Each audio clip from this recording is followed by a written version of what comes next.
Bonsoir et merci de votre fidélité à la RTB. Bienvenue à cette session d'information. Le gouvernement burkinabé vient de décider ce mercredi de l'acquisition de 300 ambulances au profit du ministère de la Santé. Ces ambulances sont destinées à l'ensemble des communes du Burkina et particulièrement les villes de Bobo-Dioulasso et d'Ouagadougou.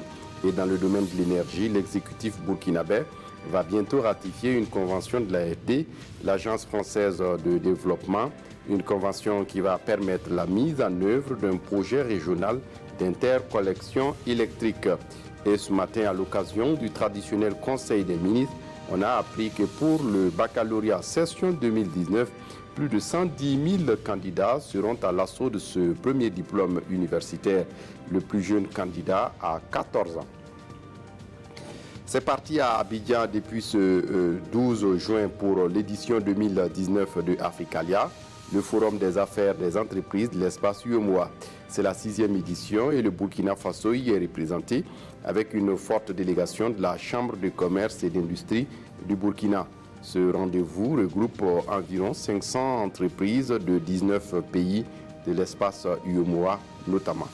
Et puis ce 13 juin est célébré par la communauté internationale comme la journée internationale de sensibilisation à l'albinisme.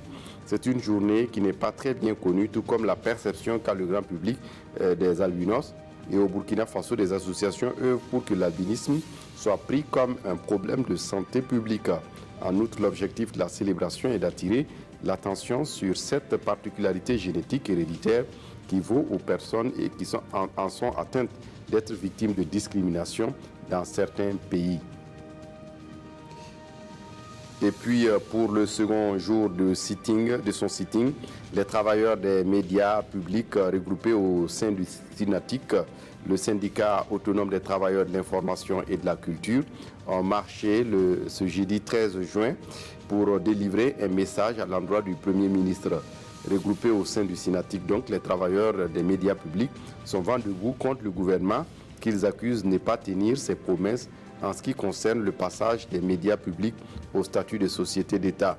Ils ont donc entamé depuis hier un mouvement de 48 heures qui a d'abord commencé par un sitting et selon la plateforme revendicative, en plus de la mutation diligente des éditions Sidoya et de la RTB en société d'État avec l'ensemble du personnel, tel recommandé par la commission mixte, les travailleurs exigent la dotation de ces médias en équipement et de moyens conséquents pour leur fonctionnement efficace au service des populations et de l'intérêt général et le versement intégral de la taxe de soutien au développement des activités audiovisuelles de l'État aux médias publics conformément à la loi sur l'audiovisuel.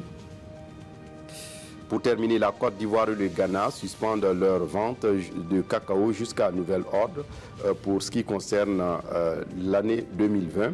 Les deux pays essaient ainsi d'obtenir des marchés à un prix plancher. L'objectif affiché donc, c'est mieux rémunérer les producteurs. Leur alliance vise à obtenir un prix plancher de $2600 la tonne. C'est tout pour ce flash. Je vous retrouve à 20h pour d'autres actualités. D'ici là, excellente suite de programme. Au revoir.